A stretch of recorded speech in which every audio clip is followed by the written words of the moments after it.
आज होता children's day, त्यामुळे तुम्हा सर्वांना चिल्ड्रन्स डेच्या खूप साऱ्या शुभेच्छा। आज मी बिट्टूवर अजिबातही रागवली नाही, जशी ती म्हणत होती तसंच मी करत होती। स्कूलमधून येताना तिला दिसलं पार्क, म्हणाली चल मम्मी आपण तिथे जाऊन मज्जा करूया।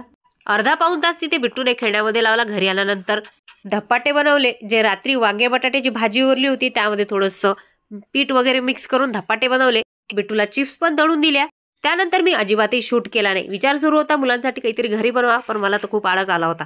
स्वयंपाक वगैरे झाला, मी जेवण पण केलं। त्यानंतर मुलांना अजिबात सांगितलं नाही, तयारी केली। मग त्यांना म्हटलं चला तुम्ही पण तयारी करा। मुलं विचारत होते कुठे जायचंय, मी म्हटलं गप्प बसा, तयारी करा आणि चला माझ्यासोबत। निघालो त्यावेळेस बिट्टू म्हणाली मम्मी मी बाहेरचं अजिबात काही खाणार नाही, आणि थोड्या वेळाने म्हणाली अरे मम्मी मी तर लॉलीपॉप खाणार। बिट्टूचे नाटकं तर कुठेही सुरू असतात, घर असो किंवा बाहेर। मुलांना म्हटलं जराही कंजूशी करायची नाही, जे खायचं ते बिनधास्त घ्या। त्यांच्यासोबत आम्ही पण थोडं थोडं खाल्लं।